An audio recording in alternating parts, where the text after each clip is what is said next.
하나님께서 아브라함에게 약속으로 주시겠다고 하는 땅, 아브라함 때부터 오늘 요단강에 발을 딛는 이 시간까지 무려 400년이 아닌 500년이라고 하는 시간이 그렇게 흘러게 되었습니다. 500년의 시간이 흐른 이후에 이제 하나님께서는 여호수아를 필두로 해서, 여호수아를 대장으로 해서 약속의 땅을 주시기 위한 그 첫걸음을 뛰도록 명령을 하십니다. 이제 하나님께서 지난 주간에도 말씀드렸지만 여호수아에게 너희가 약속의 땅을 가질 준비를 해라, 약속의 땅을 받을 준비를 하라 라고 하는 말씀을 주셨고, 여호수아는 부지런히 돌아다니며 3일 동안 준비할 수 있도록 언약의 백성들을 격려하였습니다. 그리고 그 3일의 시간이 지난 이후에 여호수아와 언약의 백성들은 모든 짐을 다 정리하고 약속의 땅인, 젖과 꿀이 흐르는 땅인 가나안을 향해서 나아가게 되어집니다. 언약의 궤를 맨 제사장들이 맨 앞장을 서고, 그리고 이제 그 뒤를 언약의 백성들이 따라서 이렇게 쭉 나아가게 되어지는데, 이들 앞에 한 가지 문제가 생겼던 겁니다. 그 문제는 바로 그들 앞에 요단강이라고 하는 강물이 흐르고 있었다는 겁니다. 이들은 그 요단강을 어떤 수단을 동원해서라도 건널 수가 있었지만, 그들의 어려움, 역경을 만나자 그들은 거기에서 멈춰 섰고, 그리고 거기에서 하나님의 말씀을 기다립니다. 하나님의 말씀을 얼마나 기다렸는지 잘 알 수는 없지만, 이제 하나님께서 오늘 본문에서 우리가 읽은 것처럼 하나님께서 여호수아를 통하여 언약의 백성들에게 말씀을 하셨습니다. 너희가 요단 물가에 이르거든 요단에 들어서라, 이렇게 이야기를 하셨던 겁니다. 오늘 본문의 제목이, 주제가 제가 요단에 들어서라 라고 말씀의 주제를 정하였던 것입니다. 저는 이 말씀을 보면서 지금까지 내가 알고 있었던 그러한 상황과는 다른 상황이었다는 것을, 이제 다시 말하면 내가 성경을 잘못 이해하고 혹은 오해하고 있었다고 하는 것을 이 시간 여러분들에게 말씀을 드리는데, 그것은 바로 오늘 본문 말씀을 중심으로 살펴본 겁니다. 하나님께서 분명히 요단에 이르거든, 요단 물가에 이르거든 요단에 들어서라, 이렇게 말씀을 하셨습니다. 이 말씀을 나는 지금까지 어떻게 이해를 하고 있었냐면, 요단에 들어서서 언약궤를 맨 제사장들이 앞으로 쭉 나가고 그의 백성들이, 언약의 백성들이 뒤를 쭉 따라서 요단강을 무사히 건넌 줄, 그렇게 알고 있었습니다.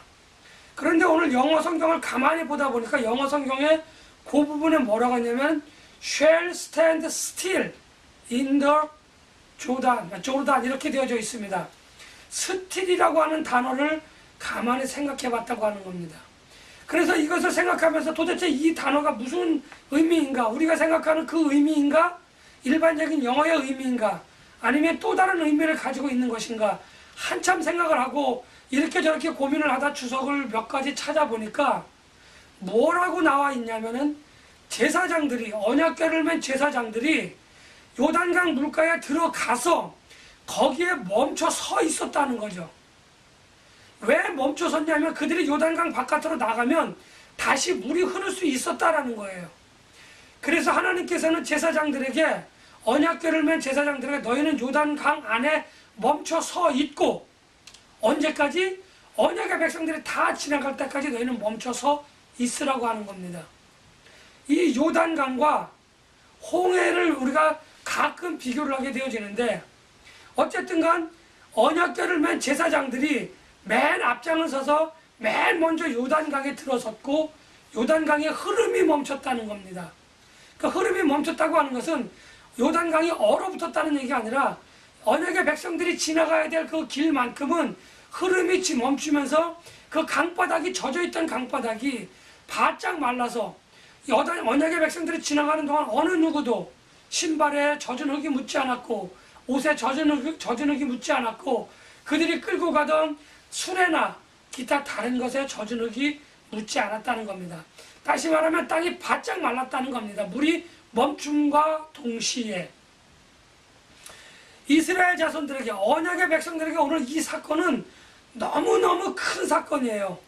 왜냐하면 지금까지 광야 생활을 했던 출애굽 1세대들인 아버지 또는 할아버지들이 그들에게 늘상 얘기하던 게 있어요. 하나님은 권능의 하나님이다. 하나님이 너희와 함께 계시면 불가능한 일이 없으니 너희는 두려워하지 말라. 너희는 떨지 말아라. 봐라. 하나님이 우리를 이렇게 지켜주셨고 이렇게 인도하셨고 이렇게 구원해 주셨다고 하는 것, 먹이시고 입히시고 살려주셨다고 하는 그 부분들을 늘상 말로 들었다는 거죠. 다시 말하면 이 모압 광야에서 38년 동안 그 얘기를 듣고 또 듣고 또 듣고 계속해서 도돌이표가 되듯이 들었다는 거예요. 그런데 이들은 그것을 체험을 하지 못했던 세대들입니다.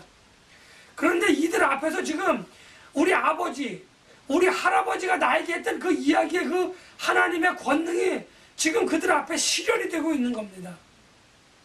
이들은 깜짝 놀랄 수밖에 없었다는 거죠. 그래서 이제 이 언약의 백성들이 이 요단강을 다 건너고 난 이후에 마지막으로 다시 언약궤를 맨 제사장들이 물 바깥으로 나가고, 그리고 그들은 다시 그 무리들 맨 앞으로, 언약궤를 메고 맨 앞으로 다시 나아가게 됐다라는 거죠. 오늘 본문에서는 그 뒷부분 이야기는 나와 있지 않지만 오늘 본문에서는 어디까지 나와 있냐면 요단강을 건넜다 이렇게 이야기를 하고 있습니다. 지금의 사진으로 보는, 지금의 우리가 성지순례를 가서 보는 그 요단강은 뭐 30m 뭐 요 정도의 넓어봐야 50m 이 정도 넓이밖에 되지 않는다고 합니다. 그러나 당시 지금 이 언약의 백성들이 요단강을 건너던 이 당시에는 요단강의 깊이는 깊게는 3m에서 얕게는 1m 정도의 물이 되어졌고, 그리고 강의 폭은 한 100m 정도 이렇게 되어졌었다라고 고고학자들이 그렇게 자료를 발굴해서 그렇게 이야기를 하고 있습니다. 그러니까 100m를 되는 그 강을 언약의 백성들이 계속해서 건너는 동안 그 물 깊이는 얕은 데는 1m, 깊게는 3m 정도 됐었다고 합니다. 그러면 물이 멈췄고 밑에는 물이 빠져나갔고 그 위에는 물이 계속해서 물이 흘러나오고 있었기 때문에 쌓여져 있다는 거죠. 저는 오늘 이 사건을 보면서 무엇을 여러분들과 함께 생각하고 나누어 보고 싶었냐 하면은 이 언약궤를 맨 제사장들의 모습을 통하여서 나의 믿음을, 여러분들의 믿음을 한번 점검해 보자, 이렇게 오늘 주제를 정했습니다. 요단에 들어서라라고 하는 말씀에 비추어서 우선 여기서 제사장들의 그러한 그 행동을 먼저 보겠습니다. 그들은 모압 광야에서, 이제 그들이 있었던 그 장소가 그 모압 광야가 이렇게 넓으니까 어딘지는 잘 모르겠지만 아마도 요단강에서 조금 떨어진 곳에서부터 그들이 그 행진을 시작하지 않았나 그렇게 생각을 해봅니다. 그래서 그들이 걸어오다 보니까 앞에 요단을 만났다는 거죠. 요단강을 만났다는 겁니다. 그래서 그 요단강을 만나서 이들은 이것을 어떻게 건너지? 이 물을 어떻게 넘어가지? 라고 하는 고민을 해봤을 것입니다. 제가 지난 시간에 말씀드렸죠. 요단강을 건너가라고 하는 하나님의 말씀은 참으로 어처구니 없는 하나님의 명령이었다는 거죠. 왜요? 그들은 배도 없었고 그곳에는 다리도 없었다라는 거예요. 그래서 그것을 그 수많은 인구들이, 수많은 인명이 건너가기에는 참 답이 없는 그러한 하나님의 말씀이었다고 하는 것을 제가 말씀을 드렸어요. 그래서 이들은 이제 제사장들은 그 요단강 앞에 와서 고민을 했습니다. 아마도 이런 얘기를 했겠죠. 여호수아에게 우리가 이 강을 어떻게 건너야 되는지 우리에게 좀 알려달라, 이렇게 이야기를 했을 것이고, 여호수아는 그 문제를 가지고 하나님께 나아갔을 것이고, 늘상 모세가 그랬던 것처럼, 그리고 얼마의 시간이 흘렀는지는 모르겠지만 하나님께서는 언약궤를 맨 제사장들에게 요단에 들어서라라고 하는 겁니다. 말씀을 하셨다는 거예요. 다시 말하면 제사장들과 여호수아, 이 지도자들은 자기의 뜻과 자기의 방식과 자기들의 어떤 경험을 통해서 요단강을 건너고자 한 것이 아니고 하나님의 말씀을 기다렸다고 하는 겁니다. 하나님의 말씀을 기다렸고 마침내 하나님의 말씀이 임하자 그들은 하나님의 말씀대로 따랐다라는 거예요.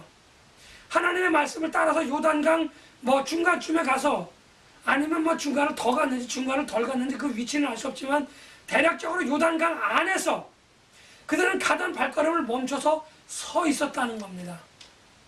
그들의 뒤를 따라오는 언약의 백성들, 그러니까 제사장들, 언약궤를 맨 제사장들과 언약의 백성들과의 그 첫 번째 그 언약의 백성들과의 그 행진 간의 간격은 대략 2000규빗, 2000규빗이라고 하는데, 이것을 요즘으로 환산해보면 한 900m 정도, 900m 조금 더 되든지 또 조금 덜 되든지 그 정도 선에서 그 900m 정도의 거리를 두고 언약궤가 이렇게 앞서서 가면 바로 뒤따라가는 것이 아니라 900m의 간격을 두고 이제 언약의 백성들이 따라왔다고 하는 겁니다. 아니, 언약궤가 가면은 바로 뒤에 붙어서 이렇게 따라가야지 왜 바짝 따라오지 않고 뚝 떨어져서 900m라고 하는 거리를 두고 그들은 따라왔을까? 여러 가지 의미로 해석하시는 분들이 참 많이 있습니다. 그러나 오늘 본문에서는 이 거리의 의미를 생각하기보다는 제사장들의 행동을 살펴보기 위함입니다. 그래서 간단하게 우선 거리에 관한 이야기를 말씀을 드리면, 첫째는 하나님과 백성들과의 일정한 간격을 유지하고자 하는 하나님의 뜻이었다고 하는 거죠. 왜냐하면 이 간격이 너무 가까우면 혹시라도 하나님이 정해놓은 그 경계선을 백성들이 침범을 하는, 다시 말하면 하나님이 이 정도의 거리를 유지하게끔 하셨는데 백성들이 실수로 그 간격을 좁혀서 들어온다든지 하면은 그 백성은 하나님의 영광에 침노한 자이기 때문에 그 당시의 법으로는 죽을 수밖에 없었다는 거죠. 하나님께서, 거룩하신 하나님께서 죄 많은 백성들을 살려주지 않는다는 거죠. 그래서 하나님과 일정한 거리를 두게 된 것은 하나님께서 그들을 사랑하셔서 그들이 행하는 실수로라도 하나님의 영광을 범하게 되어지면 죽을까 걱정하시고 또 그것을 예방하시기 위한 하나님의 사랑의 방편이었다고 하는 겁니다. 그리고 두 번째 의미는, 이제 언약궤와 이스라엘 백성들이 너무 가까우면 앞 사람들은 잘 따라가는데 멀리서 따라오는 사람들은 이게 이제 삐딱삐딱하게 되다가 옆길로 셀 수도 있고, 이렇게 되어지니까 항상 그들과 함께 하시는 영광의 그 어떤 하나님의 모습이 저만치 있어서 앞 사람도 좀 간격을 두고 따라가지만 뒷 사람도 언약궤가 저 정도에 있구나, 그러니까 우리가 언약궤를 따라갈 때 앞 사람들이 지금 똑바로 가고 있는지 확인할 수 있었고, 그리고 내가 똑바로 가지 않는다면 내가 방향을 수정할 수도 있었고, 그들이 똑바로 따라가면 나는 따라가기만 하면 됐기 때문에 그들은 이제 방향을 설정하거나 나아가는 어떤 그런 그 목적지를 분명하게 정하고 나아갈 수 있도록 하시기 위한 하나님의 또 다른 방편이었다, 이렇게 많은 분들이 생각하고, 그렇게 학계에서는 그렇게 주장을 하고 있습니다. 아무튼 중요한 것을 먼저 살펴보면, 이제 그 제사장들, 강물이 흘러오는 그것을 멈추게 하셨던 하나님의 능력을 믿고 요단강에 들어와서 언약궤를 짊어지고 있는 그 제사장들, 많은 백성들이 건너가고 있습니다. 지금 부지런히 건너가고 있는데, 이 인구수가 건너가는 이 넓이로 봤을 때, 그 넓이가 얼마나 되는지는 모르겠지만 그 인구수로 봤을 때는 결코 짧은 시간에 그 백성들이 다 건넜다, 이렇게 말씀드릴 수는 없습니다. 오랜 시간 동안 이제 언약의 백성들이 계속해서 건너가게 되어지죠. 그런데 우리가 일반적으로 생각할 때 건너가는 언약의 백성들은 물이 멈췄으니까 건너가면서 제사장들을 보기도 하였을 것이고, 또 어떤 사람은 멈춰서 물을 바라보며 제사장들을 바라보며 이렇게 막 나아갔을 것입니다. 당장이라도 저 멈춰있는 저 물이 쏟아질 것 같은, 그래서 우리가 물에 빠져 죽지는 아니할까, 그러한 두려움과 걱정을 가지고 발걸음을 재촉해서 부지런히 언약의 백성들은 건널 수 있었습니다. 그들은 100m 정도를 걷는 그 시간 얼마 되지 않았기 때문에 금방 건널 수 있었어요. 그러나 제사장들은, 맨 앞에 서서 가던 제사장들은 그 백성들이 다 건너기까지 그 요단강 물이 언제 넘칠지 모르는 그 불안함과 두려움 가운데에 서 있었다라는 겁니다. 왜 그들은 거기에 서 있어야만 했는지, 많은 이유가 있을 수 있겠지만 그것은 전혀 이유가 되지 않고 한 가지, 딱 한 가지 이유. 하나님이 너희들에게 언약궤를 매라고 말씀하셨고, 그리고 언약궤를 맨 너희들은 요단강의 물에 들어가서 거기에 서 있어라. 이들은 이 하나님의 말씀을 믿었다라는 거죠. 하나님의 말씀을 믿었더니 하나님께서 그들을 책임져 주시는 그 모습, 다시 말하면 하나님의 권능의 그 능력을 체험하는 그 현장에 그들은 있었다라고 하는 겁니다. 하나님의 말씀을 믿었더니 하나님께서 모든 것을 책임져 주시는 그 믿음의 산 증인, 산 역사의 현장에 제사장들은 서 있었다고 하는 겁니다.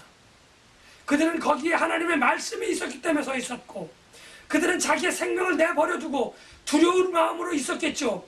이렇게 한번 볼 때마다, 언제 백성들이 다 건너갈까 볼 때마다, 또 저 멈춰선 물을 볼 때마다 그들은 아차하는 순간 저 물이 무너져 내리게도 한다면 나는 죽은 목숨이야 라고 하는 불안함과 위험이 그들을 덮을지라도 하나님의 말씀이 거기 있으라라고 하셨기 때문에 그들은 거기 서 있었던 겁니다. 마침내 그들은 그 위협과 그 두려움을 하나님의 말씀에 던져버리고 그들은 말씀에 의지하여 그들은 언약의 백성들이 다 건너갈 때까지 그들은 거기에 서서 하나님의 도구로서 언약의 백성들의 물에 침노를 당하지 않도록 그들은 지키고 자신들도 지키고, 그리고 그들이 건너감으로 인해 요단강이 다시 흘렀다라고 하는 사실을 하나님의 말씀이 성서에는 우리들에게 분명하게 이야기해 주고 있습니다. 이러한 제사장들의 삶의 모습을 저에게, 여러분들에게 한번 비춰보고자 합니다. 그들은 무엇보다도, 첫 번째로 그들은 무엇보다도 언약의 백성들 뒤에 있지 않고 언약의 백성들 중간에 있지 않고 그들은 언약의 백성들 맨 앞에 서서 그들을 인도했다고 하는 겁니다. 일반적으로 모든 사람들이 맨 앞에 서는 것을 좋아합니다. 그런데 싫어하는 경우가 있어요. 언제? 나에게 위험이 닥치거나 나에게 위협적인 일이 발생할 것 같으면 다 뒤로 숨어요. 중간으로 가든지 뒤로 가든지 하여튼간 숨습니다. 지금 가나안 땅을 들어가는 것은 가나안 땅에 있는 족속들과 전쟁을 해야 되는 상황입니다. 언약궤를 맨 사람들은 자기의 목숨을 내놓고 맨 앞에 가고 있는 겁니다. 교회에는 담임 목사님을 비롯해서 많은 사역자들이 있습니다. 오늘 저는 이 언약궤를 맨 제사장들을, 그 사역자들, 크든 작든, 여전도회가 되었든 남전도회가 되었든 유수가 되었든 청년이 되었든 또는 노인들이 되었든지 간에 그 단체를 이끌고 있는 작은, 또 크게는 담임 목사님까지 점점점 확장되어져가는 그 범위의 모든 사역자들을 저는 오늘 여기에 포함시키고 싶습니다. 남자가 되었든 여자가 되었든 중요하지 않습니다. 나이가 많든 나이가 적든 중요하지 않습니다. 사역자라고 하는, 동역자라고 하는 그 울타리 안에 있는 그 모든 사람들에게 말씀을 드리고 싶습니다. 위험이 있을 때에, 어려움과 곤란과 환란이 닥칠 때에 여러분들은 과연 어디에 있습니까? 앞에 있습니까? 중간에 있습니까? 뒤에 있습니까? 물론 중간에 있는 것이나 뒤에 있는 것이나 별반 다르지 않습니다. 우리 속담에 50보 100보라고 하는 말이 있는 것처럼 말이죠. 사역자들이라고 한다면 내 앞에 위험이 놓였을 때, 내 앞에 역경이 다가오는 것이 분명히 느껴지고 보이지만 뒤로 물러서서는 안 된다고 하는 것을 오늘 말씀을 드리고자 하는 겁니다. 그들에게 마침내 역경이 닥쳤습니다. 요단강이라고 하는 그 강이 그들 앞에 놓여 있습니다. 그런데 그들은 자기의 힘과 능력을 동원해서 그 강을 건너려고 한 것이 아니라 그곳에서 하나님의 말씀을 기다리고 있었다고 하는 겁니다. 교회 안에는 여러 단체들이 운영하기 위하여, 여러 신앙 공동체들이 또 움직이기 위하여 많은 회의를 합니다. 많은 의견을 내놓습니다. 그런데 그 회의하는 가운데 나타나는 그 의견들이 하나님의 말씀과 상충될 때, 나의 생각이 하나님의 말씀과 상충될 때에, 그 앞에 어려움이 닥쳤을 때에 우리는 그것을 가지고 헤쳐나가려고 하는 그 모습들을 우리는 가끔 본다라고 하는 거죠. 그러나 갈릴리 호수에서 무려 40년이라고 하는 시간 동안 잔뼈가 굵은 그 베드로는 광풍을 만나 흔들리는 배를 잠잠하게 요동치지 아니하도록 그렇게 하지 못하였다고 하는 겁니다. 40년의 경력, 그것도 한 직종에서의 40년의 경력이 그러한 그 광풍이 불 때에 아무런 힘을 발하지 못했다고 하는 겁니다. 그리고 예수님의 말씀 한마디로 그 광풍을 잠잠하게 하셨다라는 거죠. 똑같은 의미로 전달을 합니다. 우리 단체에, 내가 속한 공동체에, 내가 중심이 되어져서 운영되어지는 그 공동체에 어려운 문제가 앞에 닥칩니까? 기도하셔야 합니다. 하나님의 말씀을 읽으며 기도하며 찬송하며 말씀을 들으며 그곳에서 우리는 하나님의 해결책을 얻을 수 있는 열려있는 눈, 열려있는 귀, 열려있는 입이 되어져서, 다른 말로 얘기하면 영적인 귀와 영적인 눈과 영적인 입이 열려져서 하나님의 말씀을 선포하고 하나님의 말씀을 따라야 하는 그러한 믿음의 결단과 헌신이 필요하다고 하는 겁니다. 내 생각, 내 경험, 내 권력, 내 지혜, 내 지식은 아무런 소용이 없다라고 하는 겁니다. 이제 그들은 하나님의 말씀을 듣고 요단강에 들어섰습니다. 위협이 닥쳐옵니다. 물이 언제 넘어질까 두렵습니다. 언제 이 사람들이 다 지나가지 살살 짜증나기도 합니다. 그러나 그들은 거기에서 모든 것을 접어두고 하나님의 말씀 한마디, 거기에 서 있으라고 하는 그 하나님의 말씀 한마디에 그들은 그 모든 것들을 다 내려놓고 모든 것들을 다 포기했다고 하는 겁니다. 자기의 욕망을 포기했습니다. 자기의 지식을 포기했습니다. 자신의 혈기를 포기했습니다. 왜요? 그들은 하나님이 거기 서 있으라고 이야기했습니다. 지금 저 물이 넘치기만 하면 나는 한순간에 사라질 수도 있는 그러한 상황 속에서, 두려움 속에서, 위협적인 그러한 상황 속에서 그들은 빨리 걸으라고 언약의 백성들을 다 재촉하지도 않았습니다. 왜요? 나이 많으신 분들은 천천히 걸을 수 있고 어린아이들은 천천히 걸을 수 있습니다. 또 젊은이들은 힘차게 걸을 수 있습니다. 그들이 맨몸으로 건너는 것이 아니라 그들은 보따리를 가지고 건너고 있기 때문에 천천히 건널 수밖에 없었다라는 거죠. 그 시간 동안 그들은 잠잠히 하나님의 말씀이 이루어질 때까지 기다리고 있었다고 하는 겁니다. 위험 속에서, 고통과 고난 속에서 하나님의 백성인 우리들은 참고 인내할 줄 아는, 하나님의 말씀이 거기 있으니까, 하나님의 말씀이 그렇게 하셨으니까 내가 그대로 따르는 그 헌신과 결단이 교회의 모든 사역자들에게 있어져야 할 것입니다.